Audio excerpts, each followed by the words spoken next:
This is the mysterious traveler, inviting you to join him on another journey into the realm of the strange and terrifying.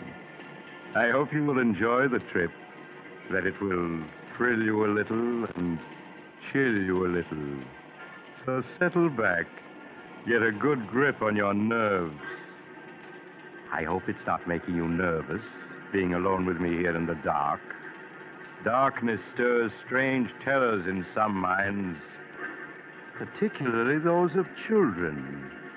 For children live in a world of their own, a world far removed from that of adults. Who among us knows the psychology of the child mind, with its devious thoughts and actions, as in the tale of The Good Die Young.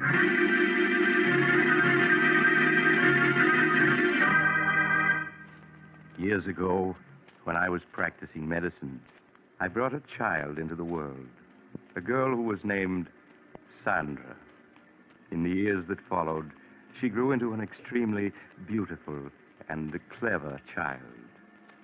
But my story begins the day that Martha, the housekeeper, was finishing her duties for the last time. Sandra, come in here. I want to see you. Sandra! Were you calling me, Martha? Yes. I told you to come right home after school. Where have you been? Oh, I'm sorry, Martha. I didn't hear you tell me to come home right after school. I'm sorry, truly I am. Save your acting for your father, young lady. It hasn't fooled me for a long time. Sandra, since your mother died, you're becoming more and more of a problem every day. Well, at least after tonight, I won't have to put up with your lies and your 1,001 little tricks. What do you mean, Martha? Your father won't be needing a housekeeper anymore. I'm leaving tonight. But why? Well, I'm not supposed to tell you. But you may as well know now as later. Your father is bringing home a new mother for you tonight. A new mother? Yes, he's just married again. But I don't want a new mother. Daddy and I don't need anyone else. We're happy the way we are. Sandra, stop screaming. I won't have it. Do you hear? I won't have it. Your new mother's a very fine woman. I met her last night. I hate her. I hate her. Daddy's mine and no one else's. She hasn't any right to him. If you don't stop that screaming, I'll tell your father when he comes home tonight. Oh, no, don't do that. I'll be good. But I hate her, and I always will. I'll never stop hating her. That's a fine way to talk. Perhaps I ought to warn the poor woman about Sandra. Well, then it's none of my business. Besides, she'll find out about her soon enough.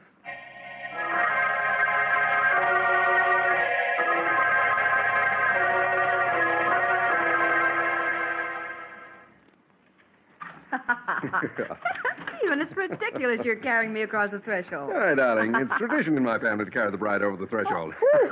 There you are. Oh, Stephen, what a lovely house. Mm-hmm. Oh, you haven't seen the best part of it yet. Sandra. Do you think she'll like me, Stephen? I do so want her to. Of course she will. Perhaps you should have told her about us, instead of breaking it to her so unexpectedly like Oh, this. nonsense, Helen. I know my daughter. She's a wonderful child. And she'll fall madly in love with you at the first sight, just as her father did. Sandra, where are you? Daddy. Daddy, you're home early. Oh, I'm so glad. How are you, darling? Oh, Daddy. I have a surprise for you. A surprise? Mm-hmm. Sandra, this is Helen. Helen, I want you to meet my daughter, Sandra. Hello, Sandra. Hello. Darling, the surprise I just mentioned is Helen. We were married this afternoon. That means that Helen is now your mother. Oh, Daddy, that's wonderful. Now I'll have a mother just like all the other girls do. Oh, I'm so glad. So am I, Sandra. And I'm sure we're all going to be very happy together. Of course we are.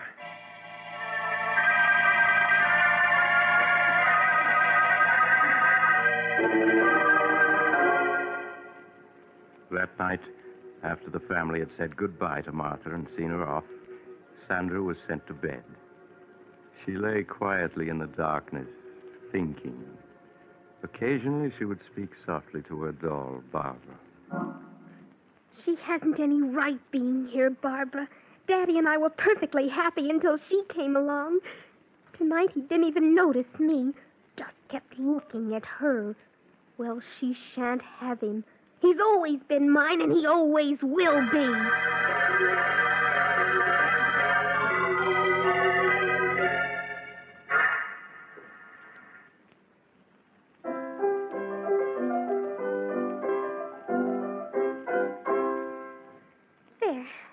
enough of that. Now, let me see.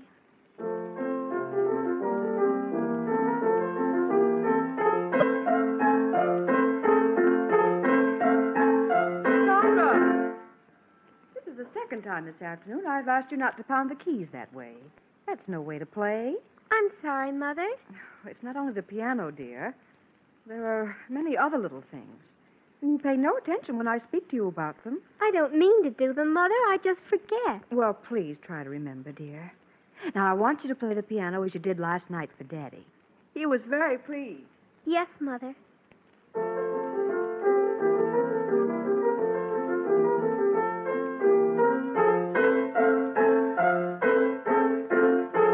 Sandra! Yes, Mother? Sandra, I thought I asked you to stop pounding the piano like that.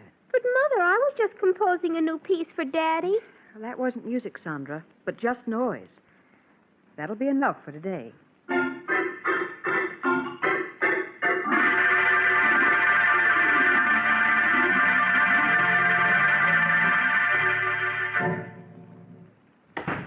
Hello, beautiful. How are you, darling? Well, I wasn't Sandra at the door to meet me. She's all right, isn't she? Oh, of course, dear. Stephen. Hmm? I was a bit angry with Sandra this afternoon. Angry with Sandra? Why? What'd she do? Well, several times this afternoon I had to speak to her about pounding the piano, being loud and discordant. Well, that isn't like Sandra. You know how well she plays. Yes, of course. That wasn't the way she played today. Well, I'll go up and see her. All right. Supper will be ready soon. All right, Ellen.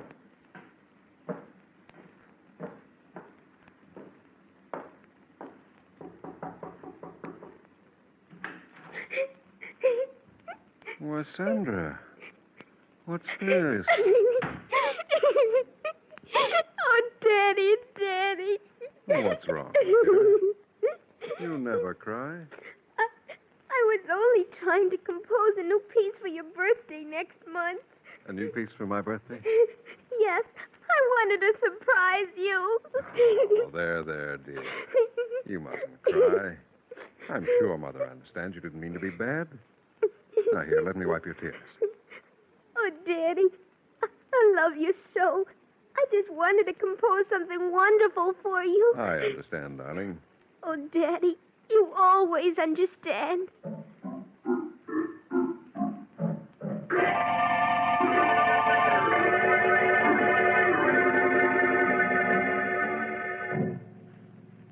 Is supper ready, dear? Mm-hmm.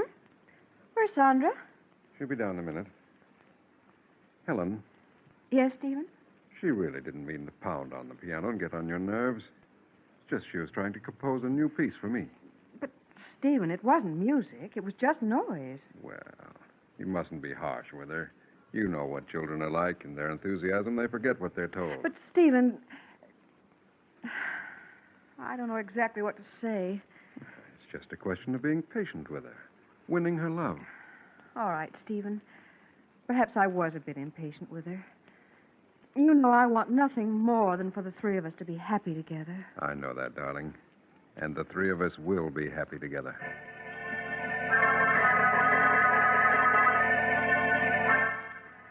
In the weeks that followed, Helen tried to overlook Sandra's slamming of doors, and constant droppings of objects, and other nerve-wracking incidents. In time, she felt, Sandra would come to accept her love and guidance. It was just a matter of patience. Sandra, is that you? Yes, Mother. Please sit down, dear. I want to talk to you. All right, but do hurry. Daddy'll be home soon. Sandra, every day I've been giving you milk money for school. Why haven't you been buying milk with that money? But I have been, Mother. Now, please, Sandra, I won't punish you. I just want to know what you've been doing with that money. I've been buying milk with it. Please, Sandra. Mrs. Gordon, your teacher, told me you haven't bought milk for almost a month now. But I have. She just doesn't Sandra? happen to... I won't have you lying to me. Now, that's your father. We'll see what he has to say about this. You don't understand. You just don't understand. Stephen? Hello, darling. Well, Sandra, what are you crying about? I'm sorry, Stephen, but Sandra's been misbehaving. I think you'd better speak to her. You just don't understand. What's she done, Helen? Well, Mrs. Gordon, her teacher, told me today that for the past month, Sandra hasn't been buying milk with her milk money. Is that true, Sandra? And what's worse, Stephen, when I asked Sandra about it, she lied and said that she had been buying milk at school. Why, Sandra, it isn't like you to lie about things. I didn't mean to lie about it. I just wanted to keep it a surprise. What a surprise. Your birthday present. Oh? I saved my milk money so that I could buy you a pipe. It's here in this box. But, Sandra, you know I'd have given you money to buy a birthday present for Daddy. It isn't the same thing. I wanted to buy him a present with my own money. Oh, I'm sorry, Sandra. Well, you might have told me about it when I asked you. And then it wouldn't have been a real surprise. I did want to surprise Daddy, so... But you have, darling. This is a beautiful pipe. No, the surprise is spoiled. Your birthday isn't till tomorrow. Well, this is much better, darling. It means I'll be able to smoke this pipe tonight. Oh, now, please stop crying. You go upstairs and wash your face and hands, huh? All right, Daddy. I'm sorry, Stephen, but I had no idea what she'd done with the money, and she did lie when I asked her about it. Well, if you'd only have a little more faith in her, Helen. I know it's difficult to understand her at times, but that's because as a child she looks at things differently. I'm sorry, Stephen, if you think I've failed with her. Oh, but you haven't, Helen. I'm sure that in time she'll come to love you as much as she loves me. I don't know, Stephen. I often wonder about that.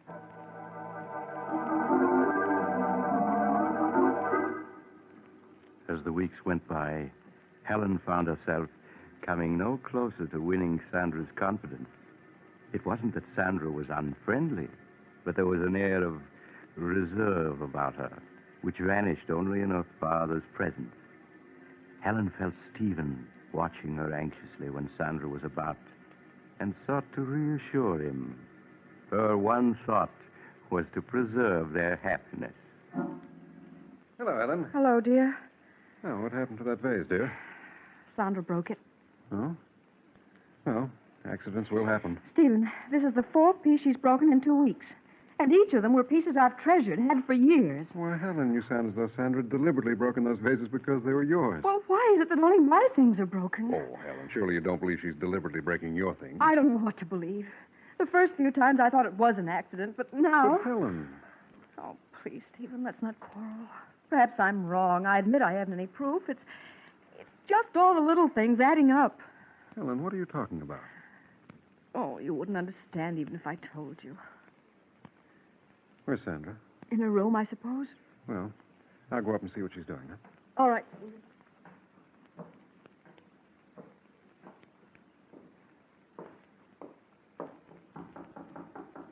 Sandra, it's Daddy. Are you in your room? Huh, it's funny. She isn't here. Hello, what's this? A note addressed to me. Dear Daddy, I'm sorry about the broken vase. Tried my best to be a good girl, but everything I do seems wrong. I make Mother very unhappy, so I'm running away. I love you very much and always will. Your daughter, Sandra.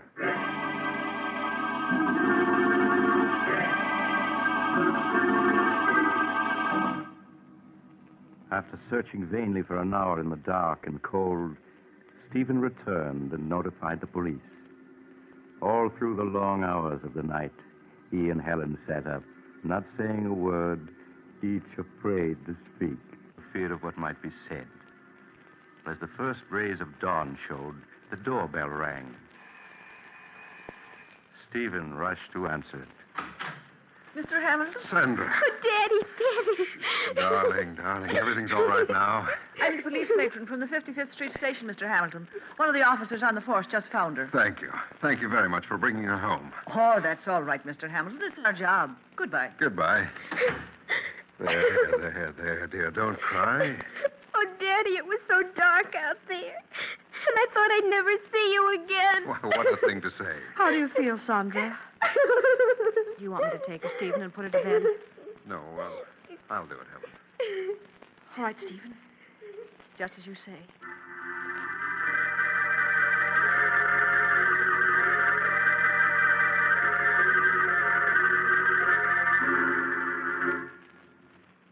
Is she all right, Stephen? Mm-hmm.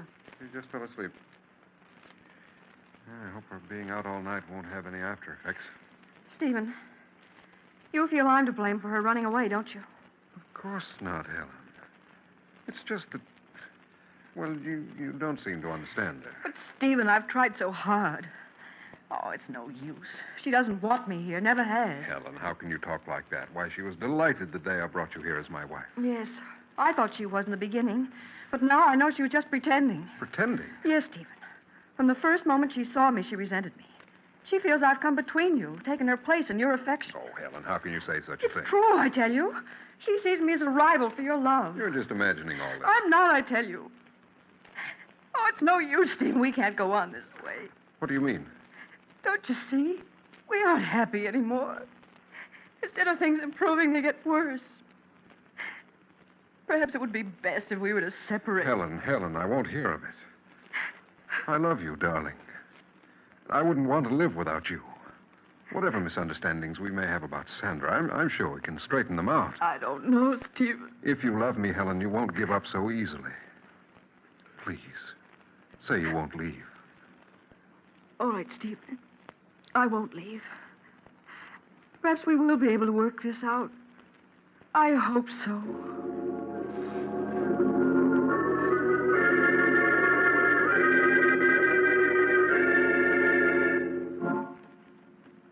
Sandra? Sandra? You awake, darling? Yes, Daddy. Sandra, Mother and I were very upset when you ran away last night. Mother seems to think you ran away because you couldn't get along with her. She felt so badly about it, she wanted to go away. She did? Yes. But I told her how much we both loved and needed her. So she's promised to stay. Oh. I see. Sandra, you will try to be a good girl and do as Mother wants, won't you? It would make Daddy very happy. Oh, Daddy, I'd do anything to make you happy, anything. That's a good girl, darling. Now, you get up and get dressed, huh? I'll wait for you downstairs. All right, Daddy. He just doesn't understand. He should have let her go, but she's still here. And she's going to stay. I won't have it. I won't have it. I hate her. I hate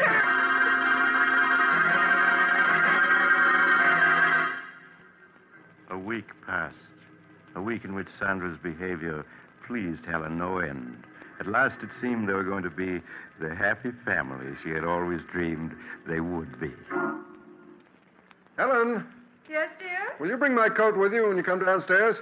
Sandra and I are going for a walk. All right, Stephen. I'll get it and be right down. Daddy, can we walk down to the river? Oh, we won't have enough time for that, Sandra. Stephen? I have your coat, but I can't find your scarf. Oh, the scarf's down here, Helen. Just bring the coat. Oh, all right. Stephen, I hope... Helen! Helen, are you all right? Helen, speak to me. Daddy, is she dead? No, Sandra, don't talk like that. Quick, phone Dr. Smith at once.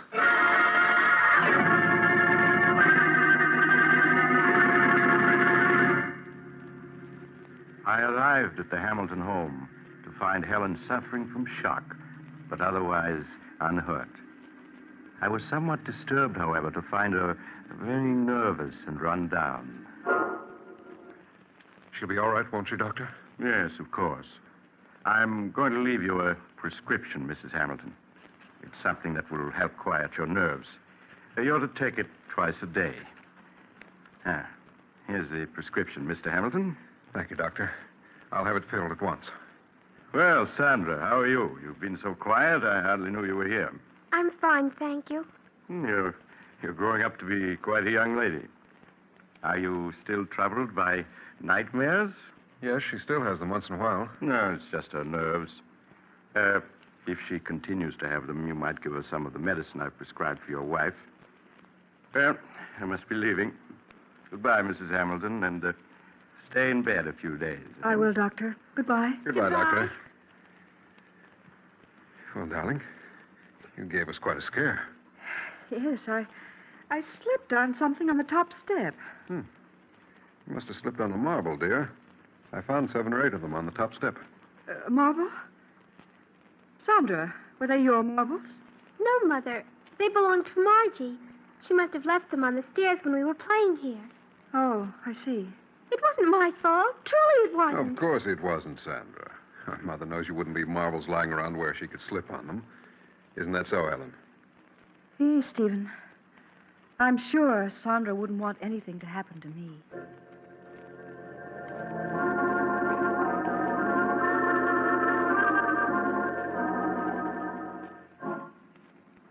Sandra, will you come into Mother's room a moment, please? Yes, Mother. The medicine that Dr. Smith prescribed for me is in the bathroom. Will you get it for me, please? All right, Mother. You'll find it in the medicine chest. It's in a blue bottle. Yes, I know what it looks like. Oh, here it is. That's fine, Sandra. Just bring it to me. Here you are, Mother. Thank you, dear. Oh, Sandra, this isn't the medicine that Dr. Smith prescribed for me. Didn't you read the label? This bottle has poison in it. Poison? Well, yes. It's right here in red letters on the label. Oh, I'm sorry, but this bottle is blue, too. It looks just like the one with your medicine. Yes, it does at that. Now, I'll put this bottle of poison back and get me my medicine. Yes, Mother. I'll have to get rid of that poison. It's too dangerous to keep in the medicine chest. Would have been awful if you took the poison, wouldn't it, Mother? Or you might have died.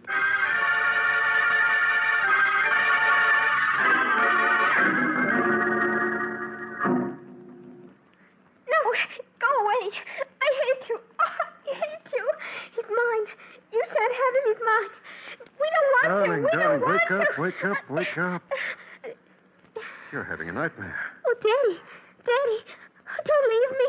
Don't leave me. Well, of course I won't, Sandra. Stephen, she's so frightened. Yes, these nightmares leave her nervous for hours. Darling, there's nothing to cry about now. Oh, Daddy, I was so frightened. Come here a moment, will you, please? All right, Ellen. Oh, Daddy, don't leave me. No, no, Sandra. I'm not going to leave you. I'm just going to see what Mother wants. What is it, Ellen? Stephen, Dr. Smith said that if she had a nightmare, some of the medicine he prescribed for me would help her. Well, Sandra doesn't like taking medicine. But this medicine's very easy to take, and it'll have her asleep in no time. If you think it's best. Yes, I'm sure it is. Now, you go back to Sandra while I get the medicine and a glass. All right, Ellen. Now, Sandra. You must stop your crying. Daddy's here. Don't go away, Daddy. I want you to stay with me. Of course I'll stay with you. What were you dreaming about, dear? I don't know. It was all so mixed up. Oh, Daddy, will you always love me more than anybody else in the world? Of course. Now, stop your crying. All right, Stephen, I have it. Now, if you just have Sandra sit up. Come on, darling. Sit up now. That's it. What's Mother doing? She's pouring you some medicine. It'll help you sleep, darling. Medicine? Yes. It's the same medicine Mother takes for her own nerves. No, I don't want it. Now, please, Sandra. It'll make you feel much better. No, don't come near me. I don't want But, it. Sandra, Mother takes it twice a day. There's nothing to it. No, I won't take it. I won't. Perhaps you'd better let it go, Helen. Nonsense, Stephen. She'll have us up all night if she doesn't take it. All right. Now, Sandra, stop being a baby and take this medicine. No, Daddy, don't let her make me take it. Don't let her. Sandra, are you going to let me give you this quietly, or do I have to make you take it? No, it'll kill me. I know it will. Here, let me hold your head. That's it. No. Now, Sandra, stop clenching your teeth. Open your mouth. Do you hear? Daddy, don't let her. There, you've taken it. All this fuss over nothing. Helen, she's choking. Daddy, it burns. Sandra, what's wrong? It's burning me. Daddy, help me. Help me. I can't breathe. Helen, quick. Call Dr. Smith. Tell him it's an emergency.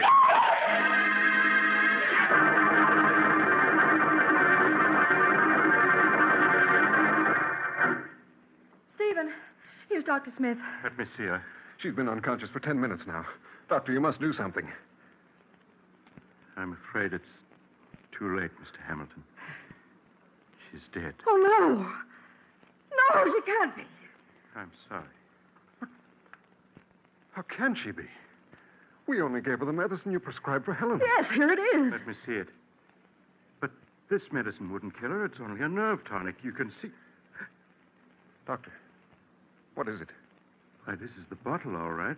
But the medicine in it, isn't the medicine I But prescribed. it is. I took some of it last night. I assure you, this isn't the medicine I prescribed. Then what is in that bottle? It smells like carbolic acid. Carbolic acid. But that's impossible. Look at the label. You can see it's my medicine. Yes, the label's right, but someone poured out the medicine I prescribed and replaced it with carbolic acid. Oh, no. But why? Why should anyone want to do such a thing? Who could possibly want to kill Sandra? Everyone loved her. Ask Helen. She'll tell you that Sandra... Stephen, why are you looking at me like that? Surely you don't believe I poisoned her. Stephen. No. No!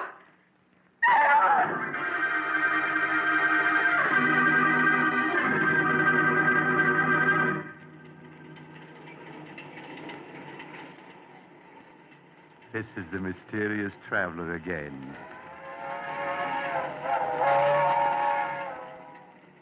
Have you enjoyed our little trip? By the way, do you have a child in your home? If so, I do trust it isn't angry with you. You can't be too careful with children. Why, I recall another child who, after being punished by his parents, took a razor and... Oh, you're getting off at the next stop. I'm sorry. Perhaps you'll join me again soon. I take this same train every week at the same time.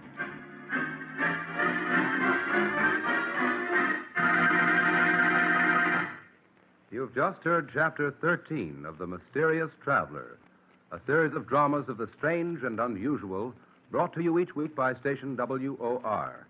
In tonight's program, The Good Die Young, Betty Jane Tyler played Sandra. The Mysterious Traveler, written by Bob Arthur and David Kogan, is directed by Jock McGregor. Original music was played by Doc Whipple.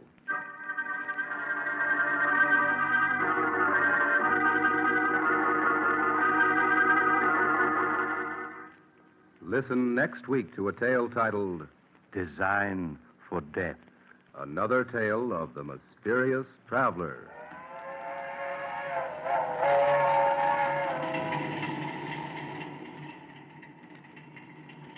The Mysterious Traveler is presented by WOR Mutual every Sunday at 7 over most of these stations. This is Mutual.